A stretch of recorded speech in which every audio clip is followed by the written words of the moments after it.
I recognise so many faces, but nowadays I can't put names to faces, unfortunately. I do forget names. I was going to read a few longer poems tonight, serious longer poems, but then I thought, well, it's Saturday night. Perhaps I should read a few shorter, humorous poems, and that's what I'll do. Okay? No, they're not all humorous, by the way. Norm. And in walked the Norm, a pair of shears in his hand. He reduced the hedge to standard height and the lawn to bald nothingness. He clipped my hair and without a passport entered my head and cut down thoughts. Others he trimmed. Some norms take up residence in your head for years on end. Eviction orders don't apply. If you drive them out, overnight they're back again. Eventually, they die of natural causes. But another appears. That's the way it is with norms. When one expires, another takes over. They're brief. To rummage your head for aberrant growth. Once in my head, two norms appeared, each with shears. Norms, of course, are singular creatures who hate each other. They clashed and clipped each other to death. For one glorious day, I walked in my head in the silence of the Yorkshire woods. It was a normless Sunday day.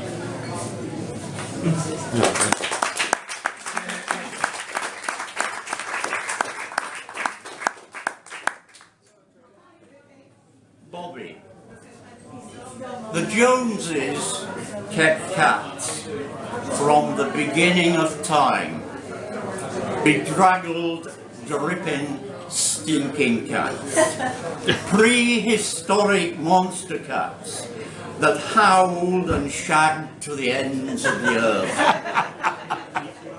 Bobby, the worst werewolf, mangled, raped and pissed, shit in Mrs. Macumber's window box. Poisoned all my plants, she said. Not our Bobby. Our Bobby wouldn't, would our Bobby? Bobby wouldn't hurt a bird, drove Mrs. Jones. And the bugger purred.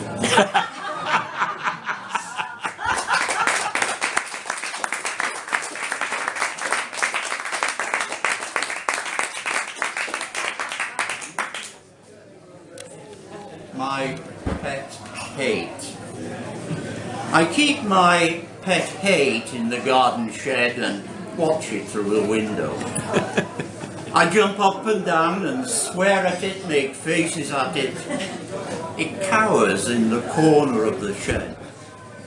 Sometimes I let it out on the garden lawn, and to make it move I poke it with a stick and bawl at it words like bugger and bastard. Over the hedge, neighbours squint beneath their caps. I hound it down the street and round the block. Once it ran off, I missed the swine. It came back. I cursed it, sobbed and prat, in a host of words not fitting for a poem. I glowered at it, jumped on it, gobbed on it and kicked its backside. It liked that. My pet hate thrives on hate. Brilliant.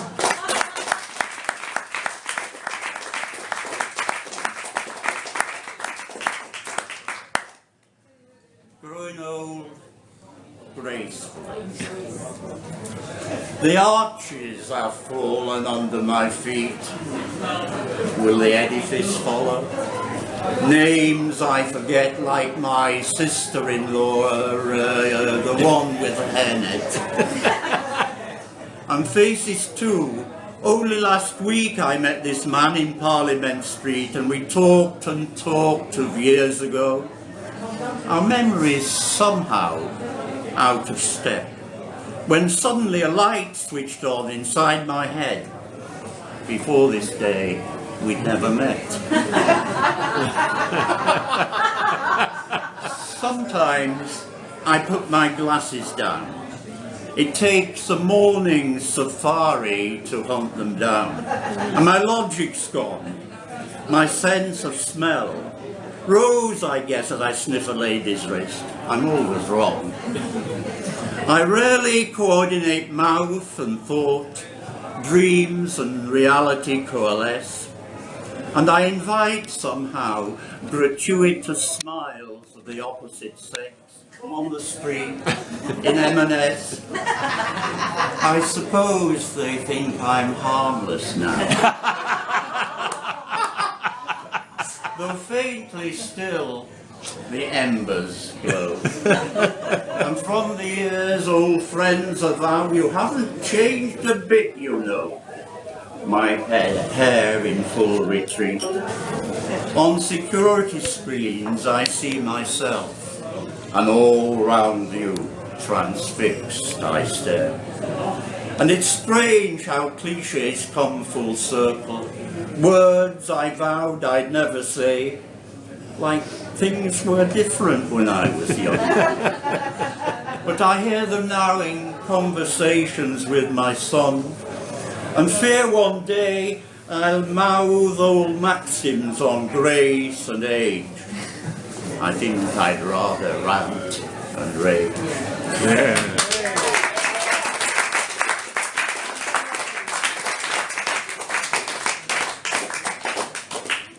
Zebra. I keep a zebra in my head. He lives in a world of black and white. Loves badgers, magpies, penguins, pandas, Newcastle fans. And late at night sits by the piano and licks the coldness of the keys. His favourite films, black and white, Chaplin, Mae West. What he likes best, barcodes and Tesco's.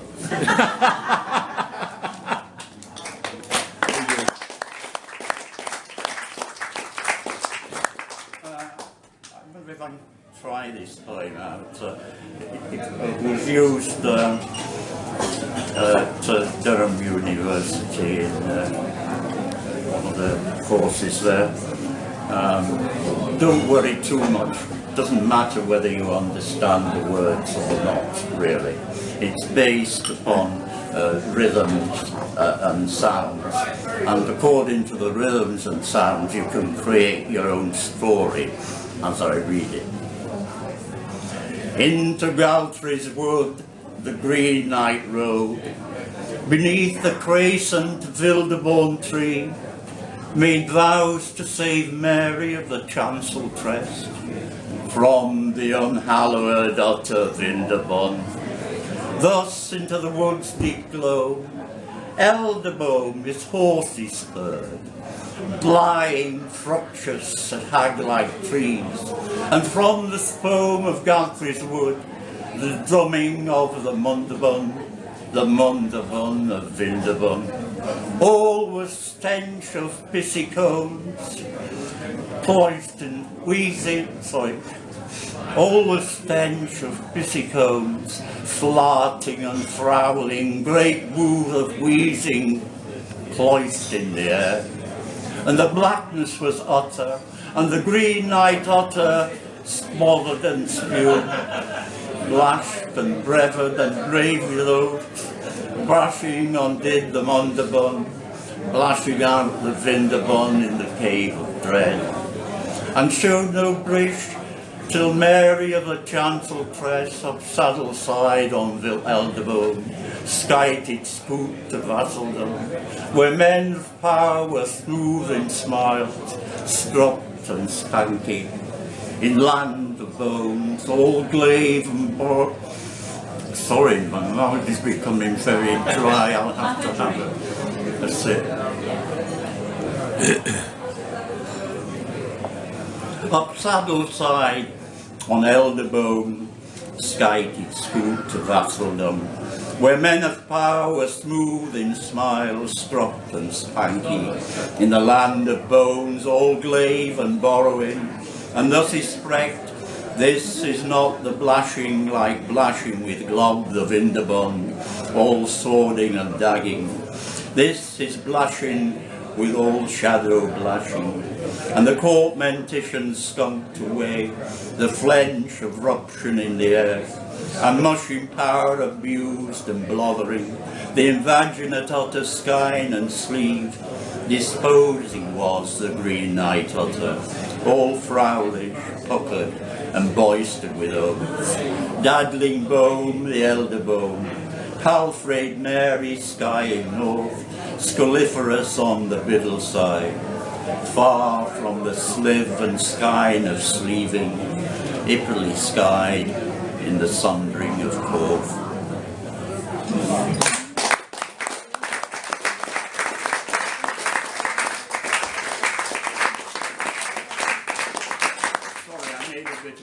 Of that reading it.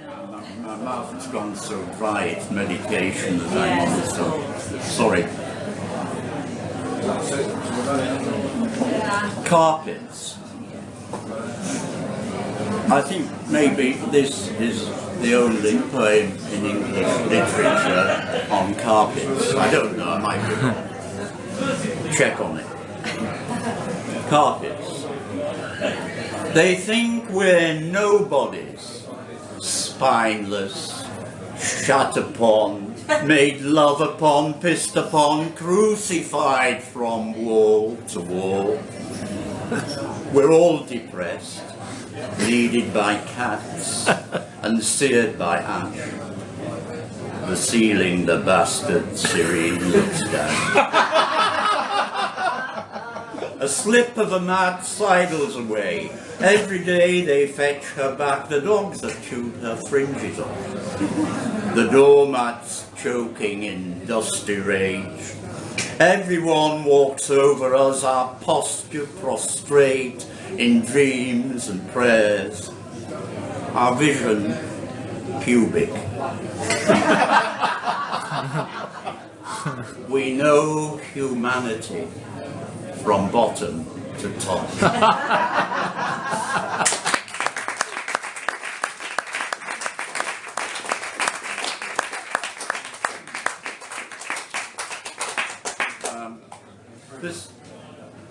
This poem is taken from the play that I've written. There's a good policeman in it and there's a bad policeman in it.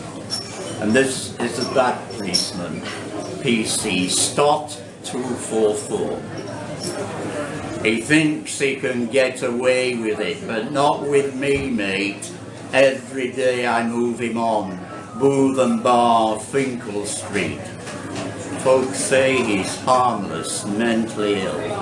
Mentally ill, my arse. Everyone's mentally ill today, depressed, bipolar. Learning difficulties, that's what he has. And nothing's done about gits like him. Today it's all trick cycling, mate, the crap that lets the wankers off. Thank God there's still a few like me. I know where he sits and what he eats and where he pees. I know his every movement, mate, and who he greets. Arabs, Chinese, salam, meow, Hindu, blessing, hands together. I know exactly where he's been, a piece of cardboard left behind, the roach of a fag. He visits his friends in the tap sandwich shop, speaks Turkish there. I wonder if he's really English. I warn them not to trust him, mate.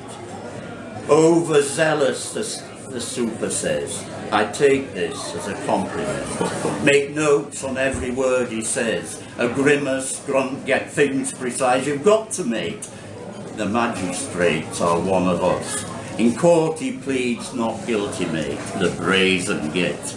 And once they referred him to the York Crown Court, and the git got off. But not with me. He never will. I never give in. I'll hound him down the streets of York. I'll get the git. Oh, my name's not Stott, PC Stott 244. I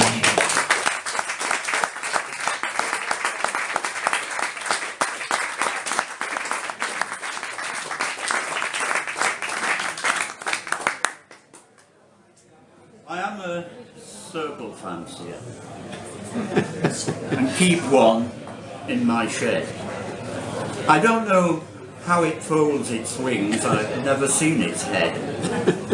I feel sometimes it stares at me with a circle-centered eye. But I've never seen it laugh, I've never seen it cry. I've never seen a circle with needs of any kind. They simply sit in silence, self-contained and well-defined, reflecting on existence, what makes them what they are, the formulae that gives them life, pi r squared and 2 pi r.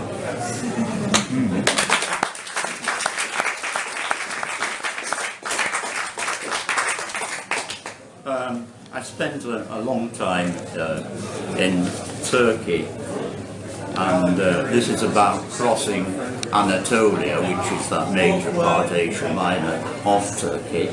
There were 3 of us. This must have been around about 1960 or thereabouts, just the 3 of us. The car broke down. We had to get out and walk, and this was in December. And it was pretty cold. The 3 of us crossing Anatolia in bleak December, the light disappearing, and the car refractory stopped.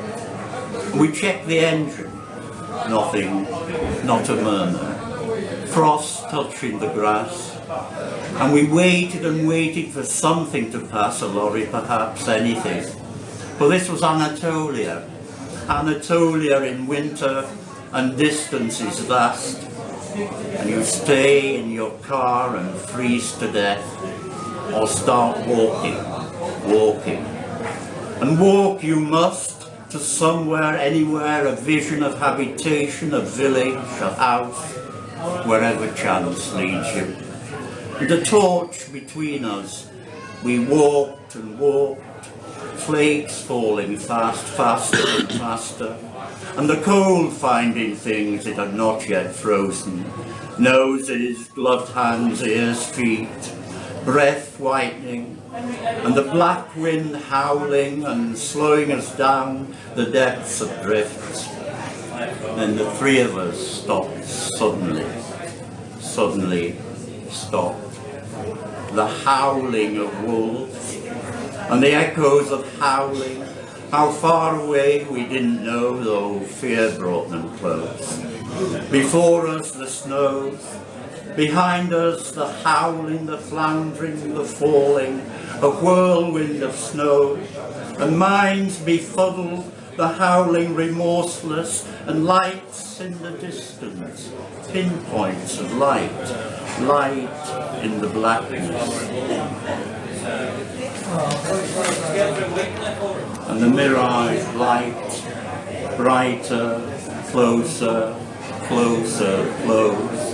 Lanterns swinging in our faces around us, and they brought us to the village, the house over the stable, and heaved us up the outside stairs. And fed and watered, we couldn't believe it that this was reality, the closest ever to a dream somehow. The lowing of oxen in the stable below, the buying of sheep, and these lovely people and their belief, strangers unexpected, our guests of God, whom you shelter and feed. For this I would have faced the snow again.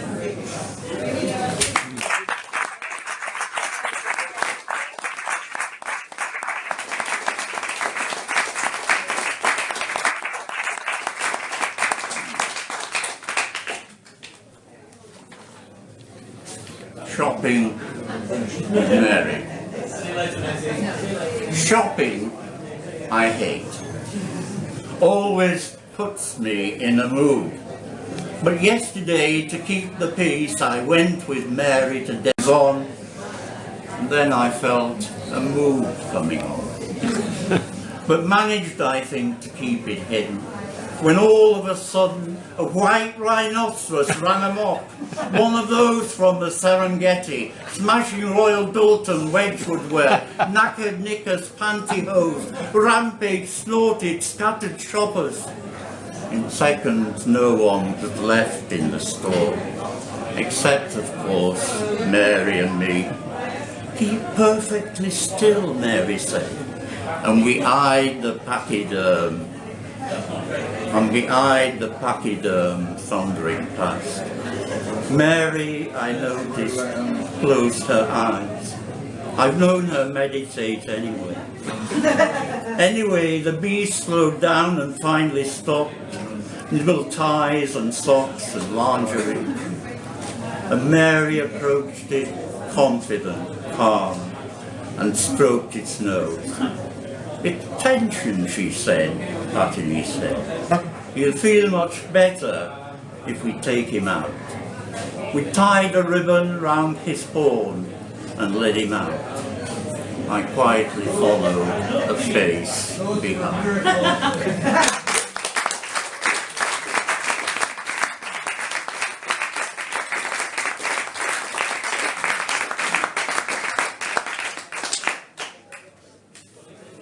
I was going to write a poem about a golden eagle. I saw one once, but a sparrow came close, insisting that first I should write about him. And here he is now on the patio, the path, black-bibbed, wings barred brown, interspersed with orange flecks of white. No brilliant plumage. Song nil. I scatter crumbs and he flits away, wary, flits back. Opportunist, close, cheeky, tame. But what draws me to him is what draws me to anyone, man or bird. An affinity ineffable. Something of him that's part of me, him. What we share, perhaps. An ancient history of desire and fear. Now there I go, searching for reasons for what's quite simple, what's now most poignant. The closeness of being, two beings close. A kind of loving, and that's all and everything I need to know.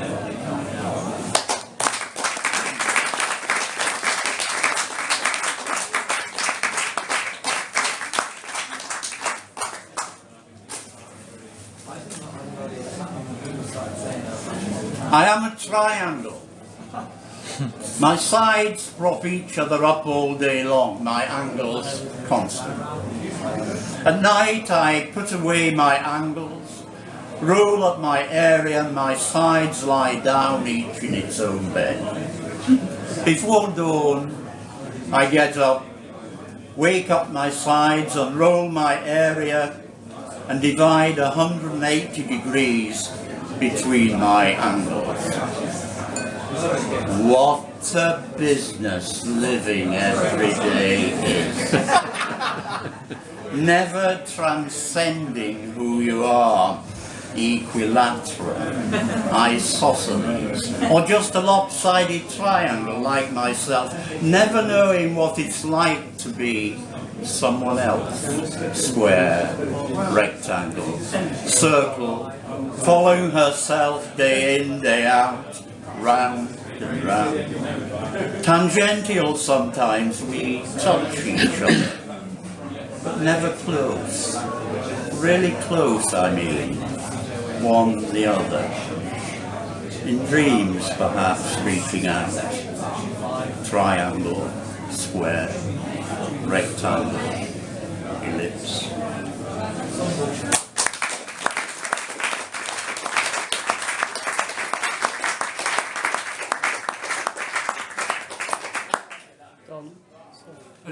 Just do one more. One more, okay. Okay, sorry, I'm going over time, aren't I? No, I think.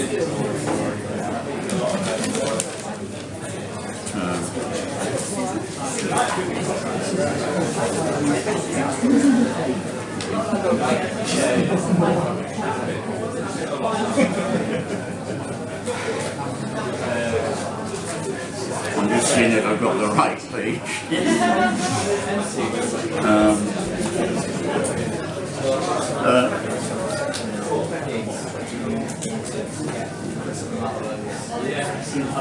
I can't find the last page, which I won't read that.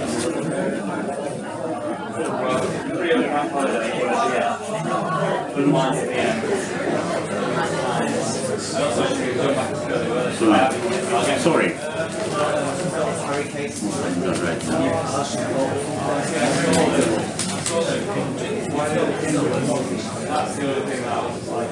I'll read just a different kind of poem that I wrote for the little daughter of a friend of mine.